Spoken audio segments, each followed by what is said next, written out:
Thank you. That concludes general questions. Before we move to First Minister's questions, I call the First Minister to make a short statement about tomorrow's weather warning. Presiding Officer, I am very grateful to you for the opportunity to make these remarks to Parliament before First Minister's questions. The Met Office has this morning issued a very rare red weather warning for storm Ailwind tomorrow. The warning covers parts of the Fleece and Galloway and of the Scottish borders, all of Strathclyde and Lothian borders, the Forth Valley and southern parts of Fife. The red weather warning is expected to begin at 10 a.m. tomorrow morning and last until 5 p.m. tomorrow evening. A wider amber warning for high winds across the whole country and a yellow warning for snow in some parts also still remain in place. The storm could bring winds of up to 100 miles per hour. The Met Office advice is clear. The potential impacts include danger to life, structural damage to property and transport and power disruptions. So we have to be clear, people should not travel, and Police Scotland will issue a formal Do Not Travel advisory notice shortly. Councils will make decisions today on school closures. The Government, of course, is ready to respond. SCORE, our Resilience and Emergency System, was activated this morning to coordinate help and to support Scotland's frontline responders, including police, fire services and the ambulance service. I will chair a meeting of the Resilience Room shortly after First Minister's questions today, and further advice will be issued to the public. Presiding Officer, red weather warnings like this are very rare. Our message is simple. Please follow the advice from the Met Office and the police. Take this seriously and stay safe. Thank you. The next item of business is First Minister's questions, and at question number 1, I call Russell Finlay. Thank you, Presiding Officer. Scotland's nurses last week issued a desperate and urgent warning about our broken NHS. Patients in extreme pain are stripped of their dignity and left for hours in A&E. Waiting times for life-changing and life-saving operations keep going up. People are unable to get an appointment for a GP or a dentist. Targets are being missed so often they have become largely meaningless. So does John Swinney really still have confidence in his Health Secretary, Neil Gray? First Minister. Yes, I do. The Health Secretary and I are deeply engaged in making sure there is effective leadership in place to support the National Health Service to recover from the implications of COVID some years ago and also the very severe implications of the flu situation that we've had in recent weeks, and we're entirely focused on that challenge. Russell Finlay. Our NHS is in a permanent state of turmoil, but Neil Gray is failing to do his job and refusing to be straight with the public. This week, the Health Secretary admitted that he misled Parliament. After taking taxpayer-funded limos to 9 football matches, he claimed that they were all to discuss government business. But crucially, he said he had all the official notes to prove this. But it turns out that some of the notes don't exist. Neil Gray had just made it up. And this was the second formal apology to the Parliament. Surely, long-suffering patients deserve honest leadership at this time of crisis. First Minister.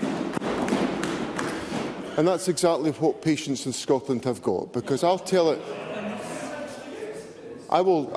it as it is about the National Health Service. It's why the Health Secretary and I spent a large amount of time on Wednesday with a whole range of stakeholders from across the health sector who will be crucial in helping us to support the National Health Service to navigate its way through the challenges that we face because of an ageing population and a significant increase in demand. That's what the Health Secretary and I are focused on, that's what we're doing during this week, and that's what we're doing henceforward. Before I call Mr Finlay again, I would be grateful if members could avoid shouting out in the chamber. Russell Finlay. I think from that answer, the First Minister confirms that he is in a state of denial. He appears to have given a free pass to his distracted Health Secretary, no matter what he does. This afternoon, the planned National Care Service that Neil Gray is supposed to be in charge of will be scrapped without treating a single patient and with tens of millions of pounds down the drain. Neil Gray is giving Humza Yousaf and Michael Matheson a run for their money as the SNP's worst Health Secretary. He misled Parliament, but he didn't come clean straight away. The truth had to be dragged out of him by the Scottish Conservatives. And I have a simple question. When exactly did John Swinney first know that Neil Gray had misled Parliament? First Minister. Presiding Officer, all of these issues have been set out to Parliament. The Health Secretary made a statement to Parliament. Let's hear the First Minister. The Health Secretary came here and raised a point of order on Tuesday when it was clear from the points raised by the Conservative and Labour members that there was an issue in relation to his original statement, and I've dealt with those questions accordingly. What I'd say to Mr Finlay and to members of the public around the country is that they should be assured that their First Minister and their Health Secretary are absolutely focused on delivering the leadership necessary to strengthen and improve the National Health Service and to deliver for patients. That's my commitment to Parliament today. Russell Finlay. That's just textbook John Swinney failing to answer the most simple of questions. If we didn't keep raising this, Neil Gray would never have admitted that he'd misled Parliament over taxpayer-funded limos to the football. This flagrant breach must be investigated by the independent adviser to the Ministerial Code. But John Swinney is standing by Neil Gray, just like he backed Michael Matheson and Humza Yousaf. Patients will continue to be let down by another dishonest and disgraced and distracted Health Secretary who is failing to bring down waiting lists. In the real world, if people can't do their jobs properly or don't tell the truth, they get the sack. Is it not time for John Swinney to show some leadership by sending Neil Gray in a chauffeur-driven limo, if he likes, to collect his P45? First Minister. President, I think it's important that we get this into its proper context. The issue that Neil Gray had to address in Parliament on Tuesday revolved around one word that was inserted in his answer. It's one word that was inserted in his answer to Stephen Kerr during his parliamentary statement, and that one word was the word "all," a three-letter word. In his answer to Let's hear the First Minister. In his answer to Neil Bibby and in his original parliamentary statement, there was no issue about the language used by Neil Gray. In one answer, Neil Gray used one word that he shouldn't have used, the word "all."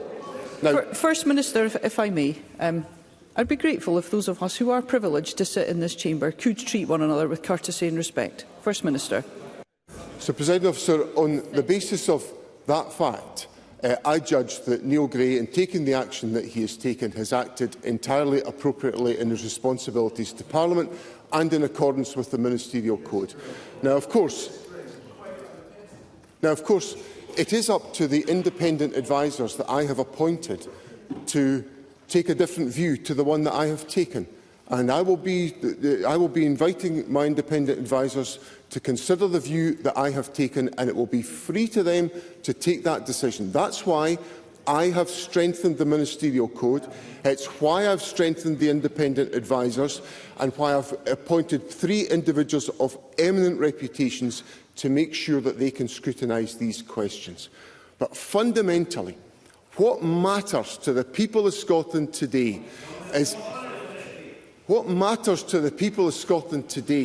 is that they have got a government that's focused on the concerns of the people, about making sure we strengthen the National Health Service. We will hear the First Minister. That we bring down waiting times. That's what is the focus of the First Minister and the Health Secretary. The Conservatives don't care about that, but I certainly do.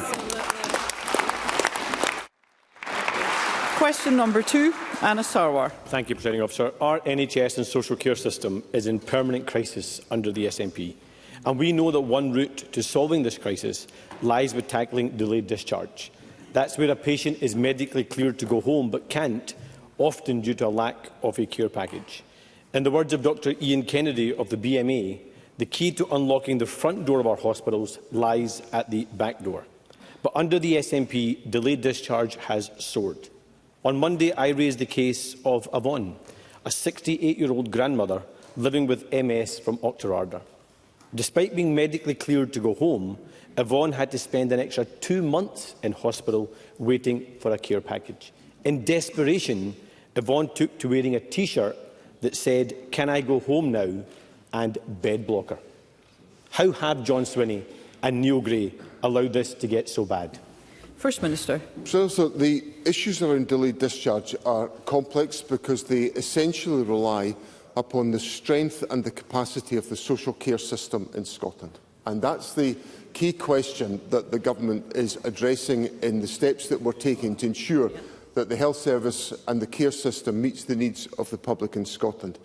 So one of the steps that we're taking to try to make that a better position, because I accept that the situation that Mr Sarwar has put to me is not acceptable.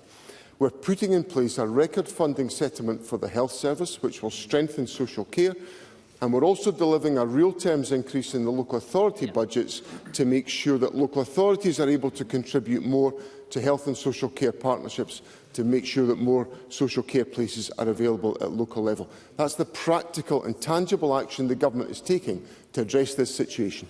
Anna Sarwar. The fact is, it's getting worse, not better, on this Government. And in 2015, the SNP pledged to end delayed discharge. But much like their pledges on waiting times, A&E performance and social care, things have got worse, not better. On any given day, around 2,000 Scots are stuck in hospital despite being cleared to leave.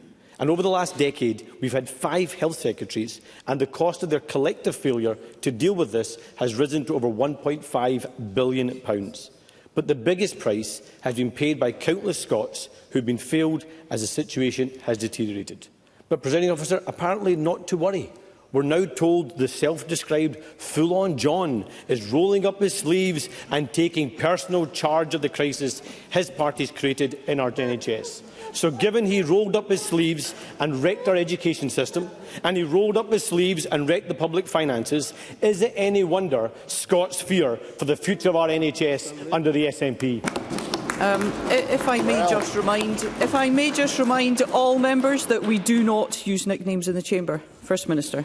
There'll be no worry on that front from me, Presiding Officer. I'm really touched that Mr Sarwar is taking such a close interest in all my press interviews. That suggests he's a bit touchy about things these days. That suggests that maybe he's a little bit worried about his position, that he's not quite as confident that he was heading in the direction of Butte House. Well, if he's that worried, that tells us we're on the right course in what we are doing.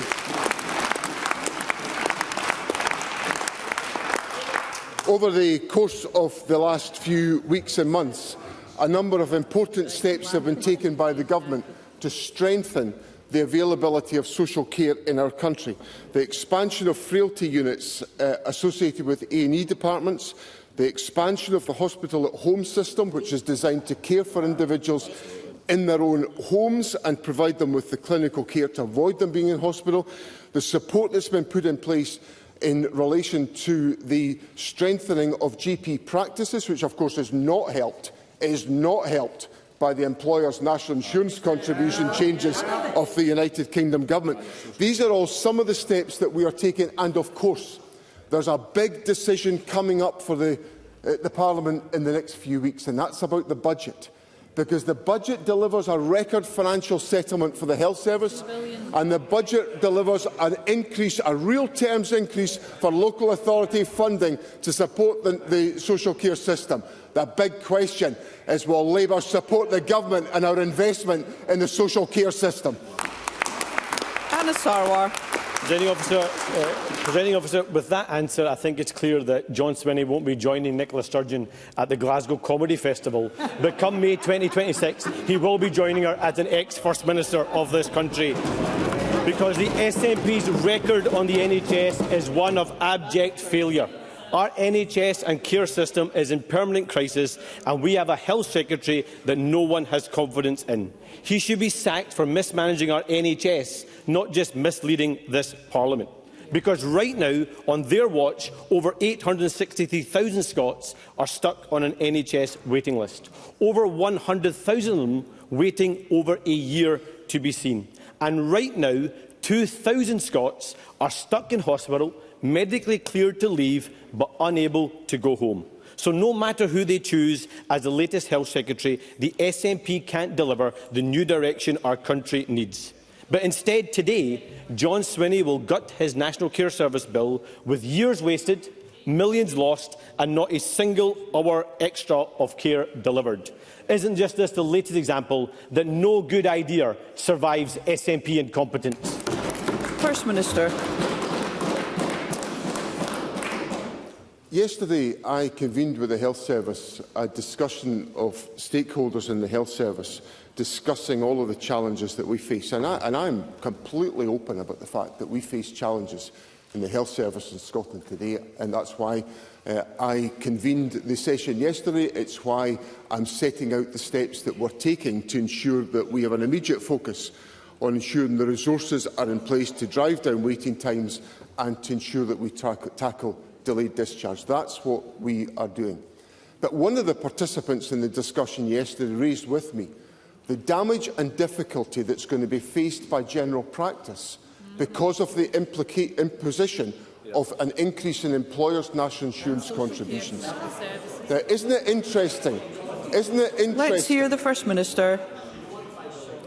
Isn't it interesting that the Labour Party and the Labour leader is rather silent on the question of employers' national insurance contributions, because that is a classic example of the Westminster Government acting in a fashion that is going to damage the delivery of health and social care in Scotland.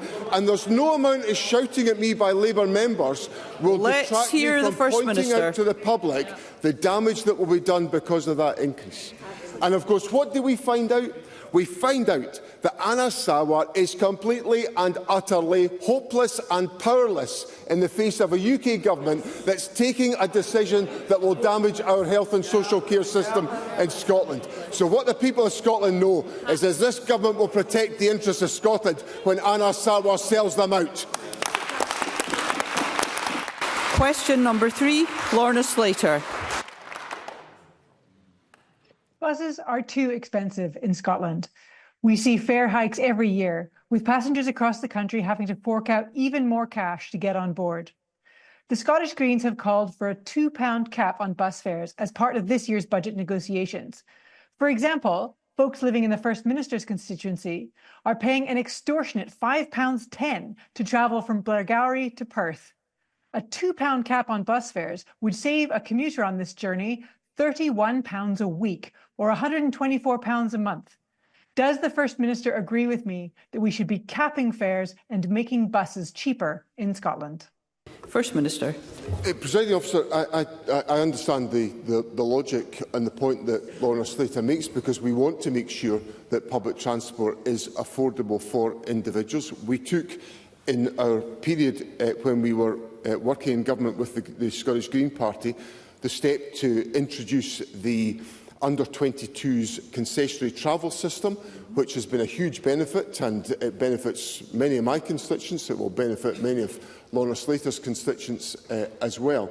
So the argument for ensuring that we deliver public transport that is as low cost as is possible is an aspiration the government shares, and obviously I'm aware that these proposals have been advanced by the Scottish Green Party, and I give Lorna Slater the assurance that they will be considered seriously by the Scottish Government. Lorna Slater. Cheaper bus tickets are the right thing for people and planet. It would help people save money and to leave the car at home. It would open up new opportunities. Already, thanks to the introduction of free bus travel for everyone under 22, secured by the Scottish Greens, young people across Scotland have made over 150 million free bus journeys. We need to go further to deliver a truly affordable, reliable and accessible bus network all across Scotland. We need to reverse the damage of privatisation, protect essential routes and build publicly owned services that deliver for all passengers. What more is the Scottish Government doing to cut the cost of buses and to support workers and commuters? First Minister. There's a number of steps that we're taking, some of which involve investing in the bus fleet, and we are trying to lower the carbon footprint of the bus fleet by the investments that the Transport Secretary is taking forward. We're obviously very pleased with how the under-22s concessionary travel system is operated, because it's provided social mobility and opportunity to young people across the country and made a real difference to their lives. I understand the proposals put forward by the Green Party, and I understand the benefit that would arise out of being able to implement those proposals. They were not included in the Government's budget in December, but I give Lorna Slater the assurance that these proposals will be considered seriously by the Government as we take forward our budget preparations. Thank you. Question number 4, Christine Graham. Thank you very much, Presiding Officer. To ask the First Minister, in light of the inauguration of Donald Trump as US President and the reported prospect of import tariffs, what sectors of Scottish business it anticipates may be most affected? First Minister. Presiding Officer, I'm alert to the dangers of tariffs and the damage they can cause, and we are closely engaged in the fact that President Trump has asked the US Secretary for Commerce to investigate the US's annual trade deficit and its economic and security implications. It's important to note that no new tariffs have been established, but we do not believe tariffs are the answer, and we would urge all parties with an interest in the export of Scottish goods to come together and work towards mutually beneficial resolutions. Christine Graham. I thank the First Minister for his answer, and of course he has to be constrained and diplomatic and work in the interests of Scottish business. I understand that. I'm not so constrained and find Donald Trump to be personally creepy and his policies wrecking not just the world economy but the Scottish economy potentially. Does the First Minister recall that in 2019, phase 1 of Trumponomics, he used tariffs against the EU impacting on Scotland with a 25% tariff on each bottle of malt whisky, and that cost the industry in just 18 months $600 million. So what damage does the First Minister worry would be brought to the whisky industry and others if tariffs were to continue or to be reimposed? First Minister. I think it would be a brave individual that suggested that Christine Graham should be diplomatic on any day of the week, and I certainly don't intend to go into that particular abyss. But Christine Graham raises a very important issue. If there were to be tariffs of the type that Christine Graham set out, they would be very damaging to key sectors of the Scottish economy, not least of which would be, and probably the strongest example, would be the Scotch whisky industry. That's why, although I understand entirely the fact that people will have very strong views about President Trump, as First Minister of Scotland, it is my duty to ensure that I take every step that I possibly can do to protect the economic and national interest of Scotland, which is why, should the situation arise, I will engage emphatically to protect the interests of Scotland and to engage with the President of the United States if that is necessary to do so. Now, I hope we don't end up in that situation, because Scotland and the United States enjoy and experience a very strong and long-lasting relationship, and I want that to continue and thrive in the years to come. Murdo Fraser. Thank you, Presiding Officer. Can I remind the Chamber of my register of interest in relation to my connection to the Scotch Whisky Association? As Christine Graham fairly said, during the first Donald Trump presidency, tariffs on Scotch whisky were calculated to cost the industry £600 million, and we cannot run any risk of repeating that damage. So would the First Minister agree that all politicians here should recognise the need and the interests of our economy to work constructively with the US regime, whatever our view on Donald Trump? And in the words of the new President of the Scottish Chambers of Commerce, some need to hod their wheesht when it comes to criticising the President. First Minister. Well, if Murdo Fraser will forgive me, I'll just be accountable for my own conduct and my contribution. And what people can be assured about is that this First Minister will be focused on the issues that matter to the people of Scotland.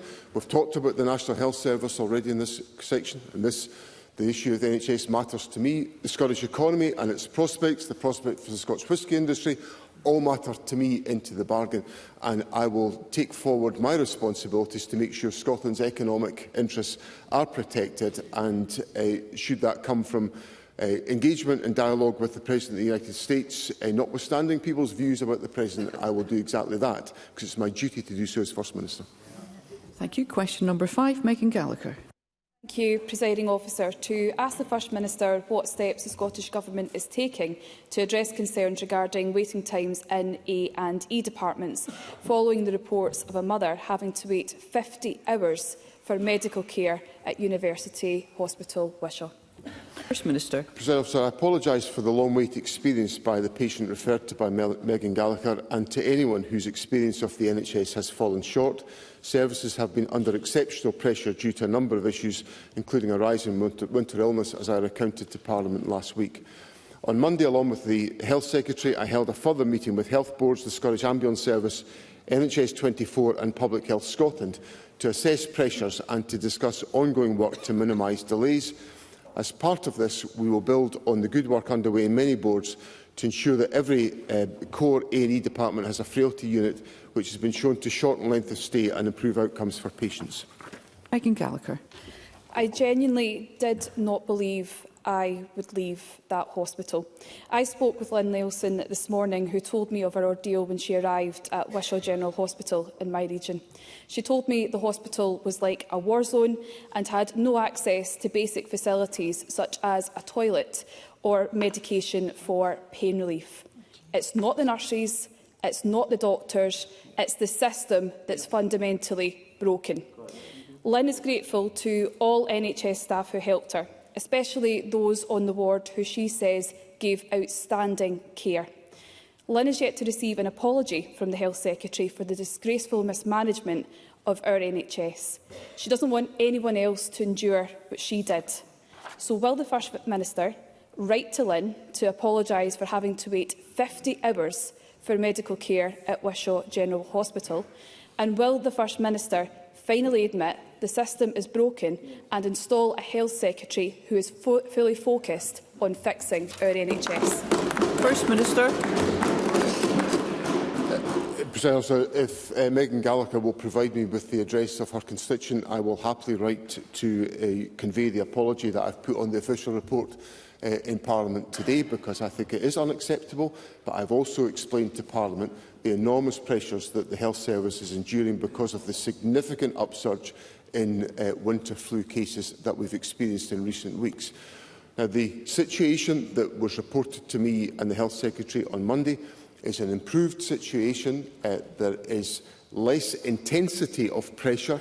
That should not be confused for there is no pressure, because there remains significant pressure on the National Health Service. But the Health Secretary and I are entirely focused on making sure that we address these issues, and we will continue to do so, because it's essential that we focus on what matters to the people of Scotland, and that's about improving the health service, and that's what we're committed to doing. Jackie Bailey. Every week the First Minister says sorry, and every week it gets worse. A&E departments across Scotland continue to be in chaos, with over 173,000 patients waiting over 8 hours to be seen in A&E last year. The First Minister hosted an NHS crisis meeting yesterday in Bute House. He's already sidelined the Health Secretary, and he's finally waking up to the years of SNP failure. But of course, he was at the heart of the SNP government for 17 of those 18 years. The First Minister is keen to tell us about the importance of staff, and on that we can agree. They are working flat out to keep patients safe, and there is no solution to this crisis that does not involve NHS staff. So can I ask the First Minister to explain why Unison and other trade unions, which represent the majority of NHS staff, were not invited to his meeting yesterday? Do they not matter? First Minister. So Jackie Bailey just said that every week it gets worse. That is not true. That is not true. So look, listen. I'm getting lectured about the importance of accuracy in what we all say to Parliament, so Jackie Bailey better listen to what I'm going to say to her about her statement.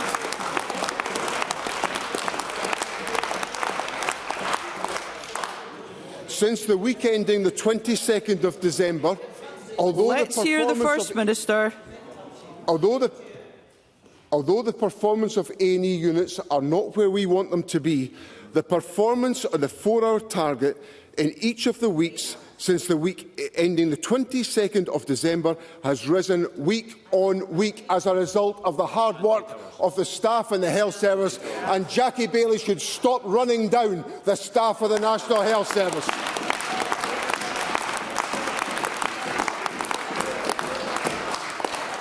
And for her information, over 1 million patients have been treated in Scotland in the last year within the 4-hour target, and that's because our staff deliver on our behalf, and we're very proud of them into the bargain. And I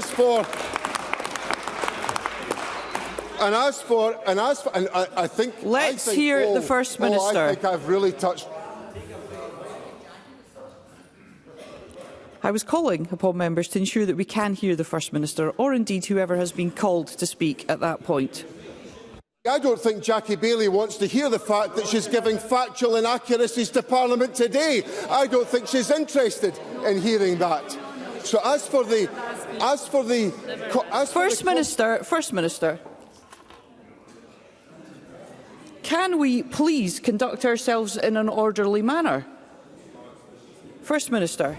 I'm going to explain to Parliament the fact that Parliament's getting incorrect information shared with it by Jackie Baillie, and if Jackie Baillie,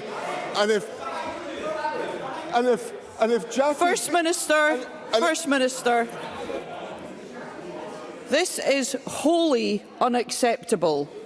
If there are members who wish to come to the chamber and shout, then perhaps they should think about whether or not this is really where they wish to be. We have a great...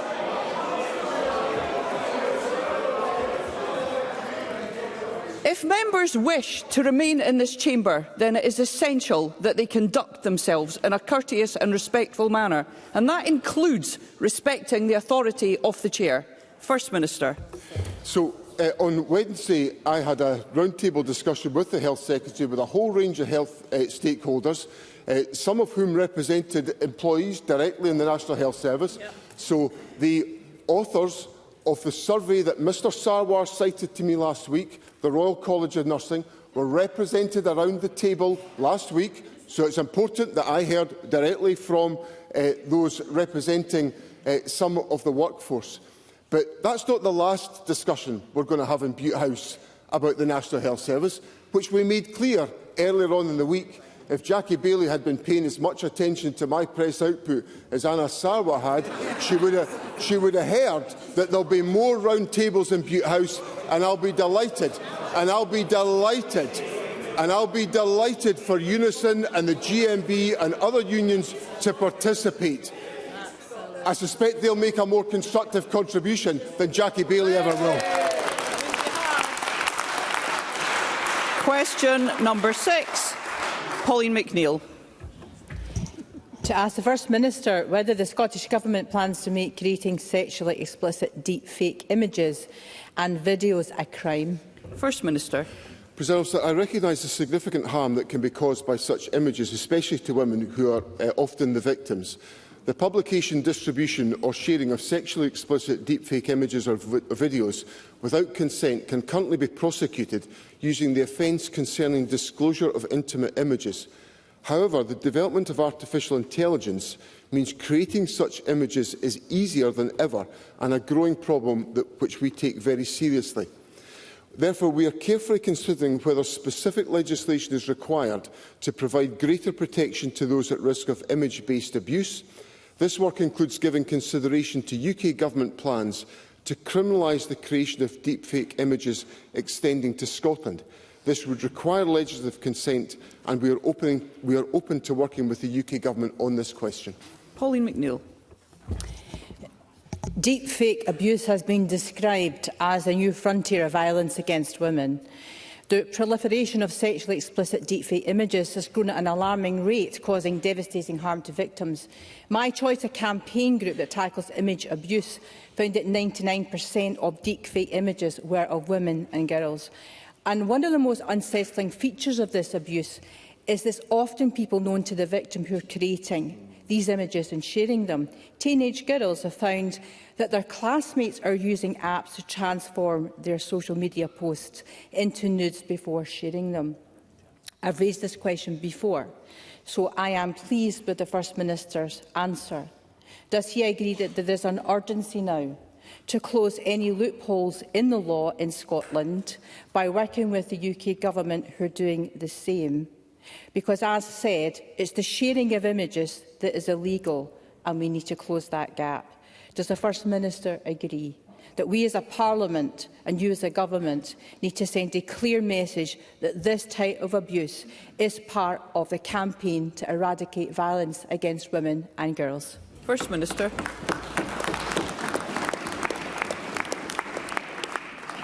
Yes, I agree with that point from Polly McNeill, and I think Polly McNeill makes a really important point about the pace at which this threat has arisen, because the answer I gave of substance was based on the fact that this Parliament in 2016 passed the Abusive Behaviour and Sexual Harm Scotland Act, which provides for the action that I set out in my answer. But we are just 8 years later, and the situation that Polly McNeill puts to me 9 years later demonstrates the pace at which all of this is happening in terms of the rollout of technology. Now, the United Kingdom Government has said they intend to bring forward amendments to the Data Use and Access Bill, which will criminalise those who, and I quote, create artificial images either for sexual gratification or to cause alarm, distress or humiliation. Now, there is perhaps an opportunity to move at pace because of what the United Kingdom Government has done and because they have a legislative vehicle available for us to essentially utilise legislative consent to make urgent progress on that question. And I give Polly McNeill the assurance that the Government will engage constructively with the UK Government and with urgency to make sure that's the case. Thank you. We move to general and constituency supplementaries, and I call Emma Harper. Thank you, Presiding Officer. Does the First Minister share my concern at the news that the owners of the uniquely Dumfries and Galloway brand Cream of Galloway ice cream, Brymore, are planning to move the manufacturing of the brand from Galloway to North Yorkshire? There is a huge letdown for the local people, and it will be of considerable concern to my constituents. And can he provide an assurance that the Scottish Government PACES will support anyone who has a job lost? First Minister. So I do regret this decision, and obviously the Government will use its agencies to support any individual that's affected. We will also engage with the company to see if there is any way in which we can ensure the continuation of production within the Dumfries and Galloway area, given the importance of the authenticity of the source of production of important products of this type. Oliver Mundell. Thank you, Presiding Officer. It's been reported that the Penneys site, the former Penneys site in Annan, has been broken into 12 times in the last year, and the factory has been ransacked. Now coming up for 7 years since its closure was announced, there is no sign of life at the site, let alone the 120 jobs promised by the Scottish Government at the time, when Scottish Enterprise sourced a buyer for the site and pledged to invest almost £2 million of taxpayers' money. Recent events have left my constituents wondering what has gone so badly wrong. So will the First Minister commit to an investigation of the deal with Bagat Holdings Limited, and will he publish a timeline of the Scottish Government and its agencies' involvement at the site since 2018? First Minister. I'm happy to provide Mr Mundell with a substantive response to the points that he's raised today. Our enterprise agencies do a very good job in securing investment and working with companies to create employment. They've got a formidable track record of success. There will be ventures that don't come to fruition. I think all of us who've got any understanding of the economy understand that there's risk. There's some ventures succeed, some ventures don't succeed. But what I'm assured about and very confident about is that our enterprise agencies do a fantastic job in attracting investment to our country, and we should all applaud the work that they undertake. Claire Haughey. Thank you, Presiding Officer. In the UK, around 3,200 women are diagnosed with cervical cancer each year, with over 800 losing their lives. This week marks Cervical Cancer Prevention Week, a week-long campaign that raises awareness about cervical cancer screening and prevention. encouraging uptake of both. Can the First Minister provide an update regarding the success of the HPV vaccine programme in reducing cervical cancer rates in Scotland? First Minister. The HPV vaccination programme has achieved great success in Scotland. Since the programme started offering immunisation to girls at the age of 12 to 13 in schools, research has shown that no cervical cancer cases have been detected in women who have been fully vaccinated as part of this programme. It is a quite remarkable achievement by the programme. The Scottish Government is working with Public Health Scotland and the Cervical Cancer Elimination Expert Group to ensure that our efforts to eliminate the diseases caused by HPV are available to all and effective for all, with the aim of eliminating cervical cancer. This year's vaccination programme is currently underway, and I would strongly encourage parents to give their consent and ensure that young people receive the protection offered by the vaccine. Rhoda Grant, who's joining us remotely. The First Minister will be aware of the eye-watering increases in haulage costs to businesses used for perishable food. In some cases, prices have increased by 120%, stopping some food supplies within the islands. Press reports state that DFDS has already engaged with the Scottish Government about this. So can I ask the First Minister, what is the outcome of that engagement? Will he act to protect consumers in Uist, and will he now stop the 10% ferry fare increase to the islands? First Minister. The Government has had engagement with DFDS on this question. I will ensure that an update is provided to Rhoda Grant on this point to ensure that the concerns that have been raised can properly be addressed. Obviously, this is a decision for DFDS. The Government's got to operate a sustainable ferry network, and the price increases that have been put forward are essential to ensure the sustainability of the ferry network, and which is so critical to the delivery of goods, services and accessing of islands for individuals. Of course, there are many ferry journeys today that are lots of ferry journeys that are benefiting from road equivalent tariff, which was only brought in by this Scottish Government, which has meant that the cost of travel to our islands is so formidably lower than it would have been had we left it to the neglect of the Labour Party when they didn't introduce road equivalent tariff before this Government came to office. Jeremy Balfour. Thank you, President Officer. The First Minister might be aware that BYN Mellon have announced the closure of its Edinburgh office, signalling the loss of around 400 jobs for the Lothian region. Has the First Minister had any contact with the bank, and does it believe that the reason these jobs are going south is due to the policies that his government are pursuing? First Minister. This is a very significant issue, and I think the point that I would make, and it's contrary to what Mr Balfour has put on the record, because I think Mr Balfour said it was the closure of the BNY Mellon site. I think I heard him correctly. If that is what he said, that is not what BNY Mellon have said this morning. They have said the company have said we are currently evaluating the scale of our operations at our Capital House site in Edinburgh. Now, it's really important that members of Parliament do not cause unnecessary alarm with members of the public who are employed by companies. Now, if I've misheard Mr Balfour, I'll apologise, but I don't think I did.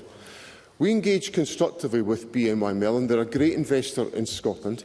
They are one of a huge number of financial services companies that are employing thousands and thousands of people in Scotland. Yesterday, the Deputy First Minister and I and a number of ministers were with JP Morgan Chase in Glasgow in the new headquarters that they have opened up, employing over 2,500 staff in a state-of-the-art, magnificent campus in the centre of Glasgow.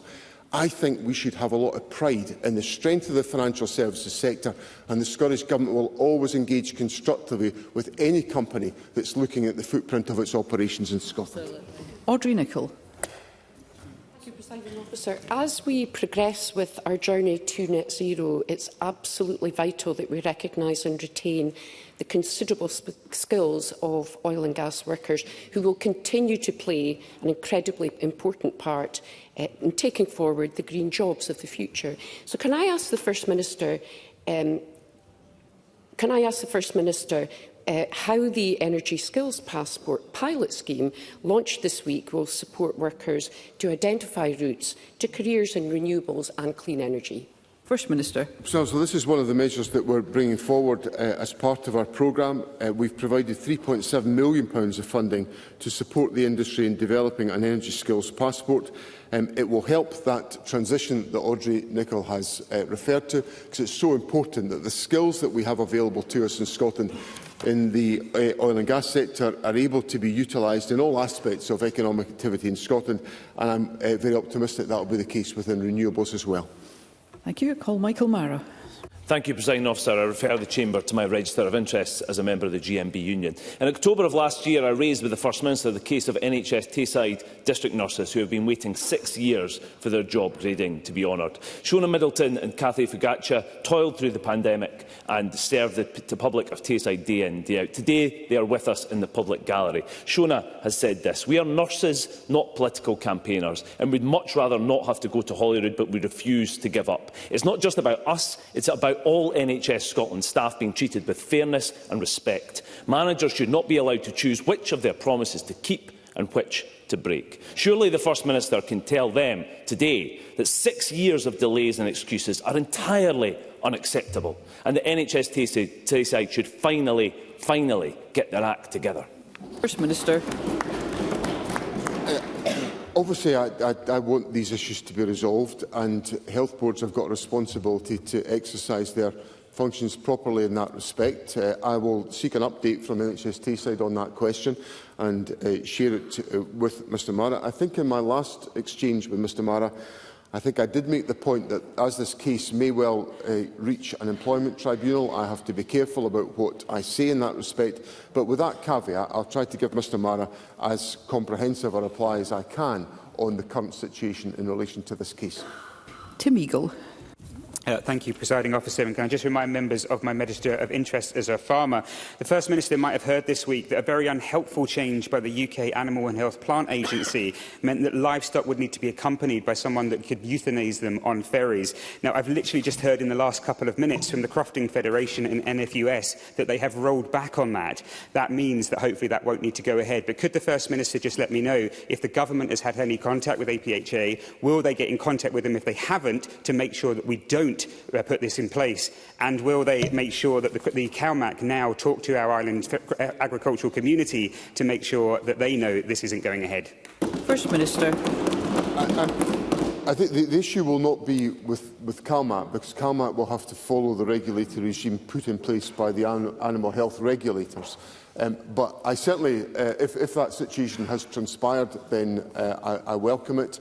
I obviously want to make sure I'm very familiar with the strength of the agricultural community in our island communities. Indeed, Mr Fairley and I were involved in discussions on Monday with the agricultural community in the Highland Perthshire area, and we had representatives from Orkney who had travelled down to take part in that one of the other round tables that I was involved in this week. So I want to make sure that we can support our island agricultural communities. I'll explore whether there's any further advice that we need to make available, but if the situation that Mr Eagle has put to me has arisen, then I'm pleased to welcome that. That concludes First Minister's questions. The next item of business is a member's business debate in the name of Michelle Thompson, and there will now be a short suspension to allow those leaving the chamber and gallery to do so.